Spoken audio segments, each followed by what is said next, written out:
Alors nous sommes actuellement à l'IRIS, où nous avons une conférence extrêmement intéressante organisée par George Kuzmanovic à propos de la politique de défense, de la sortie de l'OTAN prônée par la France insoumise. Programme à laquelle nous souscrivons des deux mains, des deux jambes, auquel nous sommes totalement synchrones.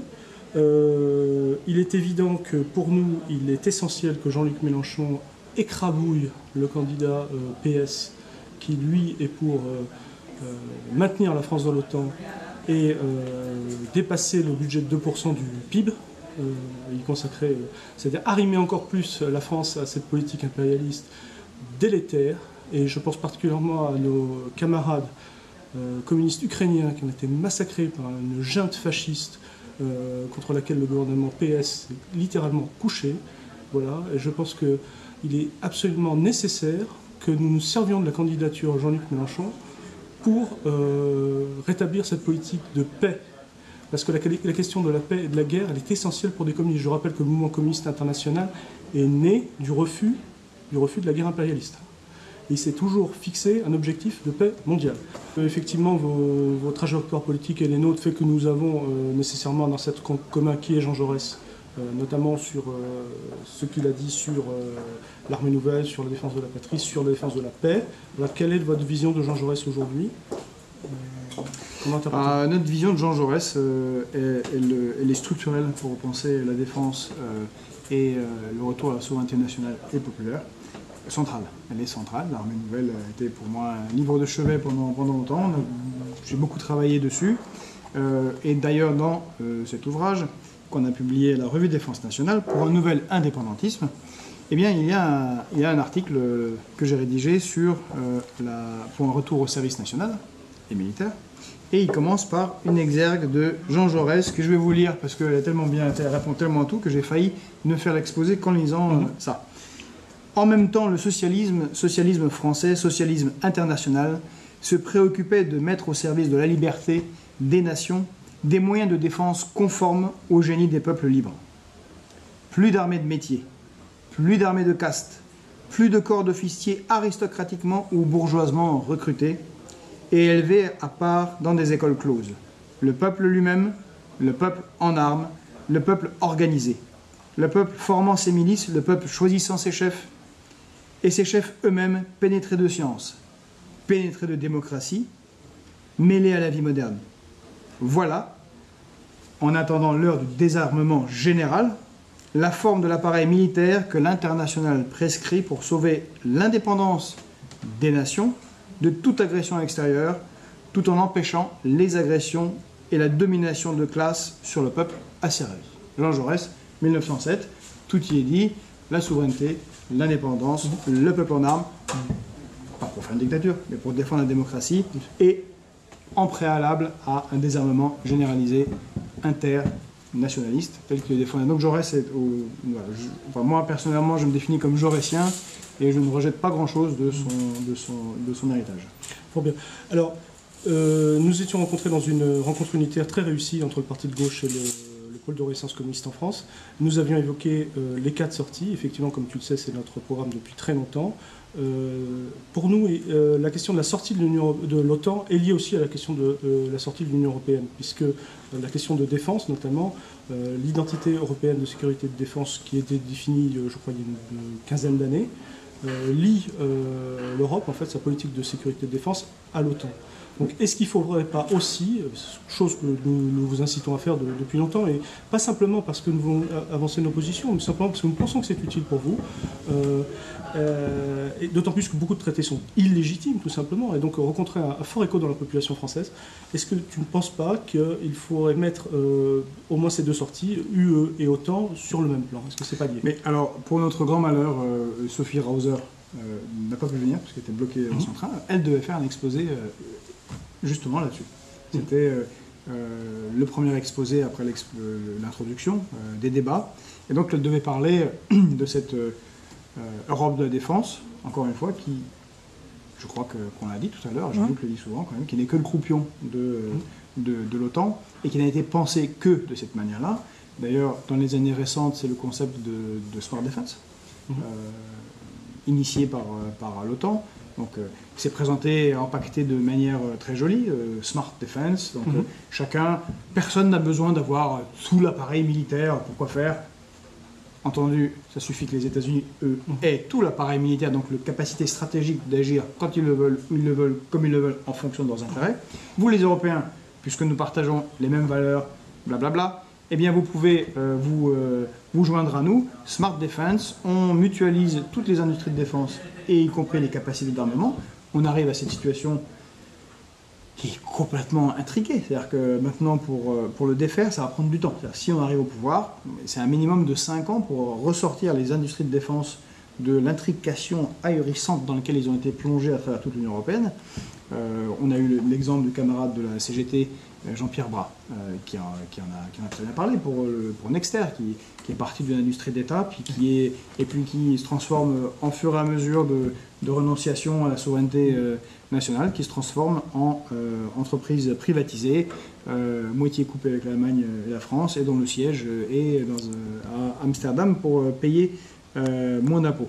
Donc oui, la sortie de l'OTAN implique de facto la sortie en tout cas de l'Europe de la défense. Donc la dénonciation, c'est ce qu'on dit, c'est ce que dit Jean-Luc, la dénonciation de tous les traités, parce qu'ils n'ont pas de sens. C'est soit on a tout le paquet, soit on n'a pas tout le paquet. Voilà, c'est simple. Donc là, il n'y a pas d'autre choix. Alors pourquoi pas, un jour, éventuellement reconstruire une défense, pas à 28, mais à quelques pays européens, mais il faut que ça fasse sens géopolitiquement, parce qu'une défense, elle dépend d'un territoire et puis d'un projet politique commun. Et donc, à ce moment-là, une défense qui peut être utilisée pour soutenir la politique internationale. L'Europe n'a ni l'un ni l'autre, donc pour le moment, ça n'a aucun sens. Donc effectivement, ça ne peut pas se faire avec l'Europe, ça implique une sortie de cette Europe de la défense, évidemment. Une question qui nous préoccupe énormément en tant que communistes patriotes, dans la tradition du Parti communiste français, avant sa liquidation, c'est celle évidemment du caractère populaire de nos forces armées et de toutes les fonctions régaliennes. Quand je vois que plus d'un policier sur deux vote pour le FN, a priori, c'est-à-dire un parti fondé notamment par des anciens Waffen-SS, je me pose des questions sur la police actuellement. Qu'en est-il des forces armées? Il y a une voie de fascisation en cours, il n'y a pas d'autre terme. Quel est l'état des forces armées de ce point de vue-là? En fait, là, on a peut-être une divergence. Je crois que c'est plus compliqué, en particulier sur les forces de police. Je ne dirais pas qu'il y en a un sur deux qui vote Front National.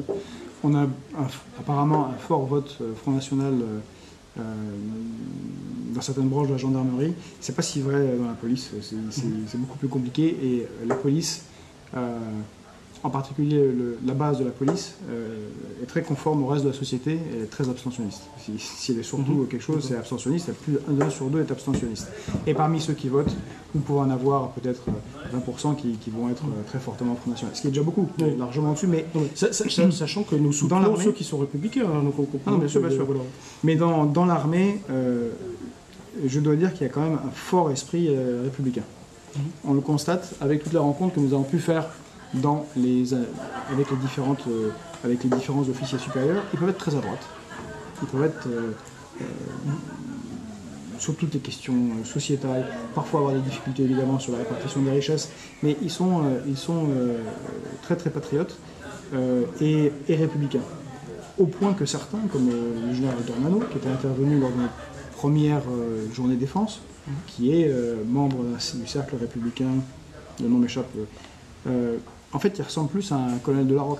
Donc il peut être très à droite, mais au dernier moment, oui. Tu sais qu'il y a tout un débat historiographique sur justement les croix de feu. Bien sûr, mais ce qui est intéressant, c'est que ce personnage n'a parlé qu'avec nous. Il n'a même pas été contacté par le Front National, et il a dit qu'il ne voudrait jamais. Et beaucoup répondent cela. Ce qu'on peut avoir, c'est une adhésion, et là encore une fois, on a un peu... Il n'y a pas l'armée est un calque de la sociologie du reste de la société, puisque ceux qui en sont émanent de la société. Et on a, chez les sous-officiers, dans les soldats de base, parce qu'ils viennent des milieux populaires, un peu les mêmes contradictions qu'on peut avoir actuellement dans la classe ouvrière, et une tendance à aller pour certains d'entre eux, vers le Front National, en espérant que, parce qu'ils incarneraient pour eux de manière simple la souveraineté nationale. On espère au contraire que la classe ouvrière va arriver en masse avec la proscription et établir ce... Mais encore une fois, là aussi, la classe ouvrière, c'est plus de 50% d'abstention. La classe ouvrière en a marre, et le vrai combat qu'on doit mener, c'est reconquérir la classe ouvrière et dire qu'il y a un vrai projet politique. Nous, on espère que c'est celui de Jean-Luc Mélenchon, mais enfin, on partage beaucoup de choses avec vous. C'est l'idée qu'elle revienne au pouvoir politique. D'ailleurs, c'est pour ça qu'on est aussi pour le service national et militaire. C'est un des moyens, parmi beaucoup d'autres évidemment, pour que le peuple se réapproprie ses droits et ses institutions. Alors, dernière chose, parce que je sais que vous êtes pressé, Jean-Luc Mélenchon a parlé, à mon avis, a inscrit son discours dans une lutte contre toute forme d'empire. Il a fait référence, j'allais dire, à Astérix. Jean Jaurès et Astérix, ça nous convient très bien, il n'y a pas de problème. Simplement, il a parlé à mon avis, je pense que c'est au sens métaphorique, d'empire soviétique. J'ose penser que c'est au forme métaphorique, c'est pour ça que je pense que ce serait intéressant qu'on ait des discussions là-dessus, sur qu'est-ce que c'est que l'impérialisme, parce que l'Union soviétique a quand même été créée par, entre autres, Lénine, qui est le principal théoricien de l'impérialisme et de l'anti-impérialisme. Alors, je sais, je n'ai pas vision caricaturale, je sais par exemple, moi, à titre personnel, je condamne la doctrine Brejnev, de souveraineté limitée, de dictature internationale du prolétariat, mais par exemple, un pays comme la RDA, c'est un pays qui fait des produits finis à partir de matières premières que lui livre l'Union soviétique, c'est pas une relation coloniale. Donc, à moins de penser, comme le président Mao Tse-tung ou Lin Piao, la théorie des dieux mondes, qu'il y avait un impérialisme soviétique, moi personnellement, je pense que c'est il faut qu'on ait un débat là-dessus. Voilà, je ne sais pas ce que tu en penses. Alors malheureusement, comme tu l'as dit, j'ai très peu de temps. Mais oui, effectivement, on peut avoir un débat. Je pense que parler effectivement d'impérialisme soviétique et strictement au sens des termes n'a pas beaucoup de sens, parce que l'impérialisme renvoie à quelque chose de spécifique. Mais bon, quand on lié au capitalisme, lié au marxisme, c'est la théorie marxiste. Tous les débats, que l'on parle de démocratie, de liberté, d'impérialisme, souvent on s'enflamme sans qu'on ait vérifié à la base quel est le sens du mot. Par contre, pour l'Union soviétique, qui n'avait pas une relation nécessairement impérialiste avec ces États féodés, a une tendance hégémonique, ce qui est autre chose, qu'on va pu voir par le Comintern, mais ça serait une discussion à avoir, et on peut avoir une tendance hégémonique idéologique ou culturelle. Politique de puissance au sens neutre du terme. Voilà, politique de puissance. Bon, mais c'est vrai que le terme impérialiste s'applique à d'autres catégories. Heureux de t'entendre dire. Voilà. Merci. Merci. Bon.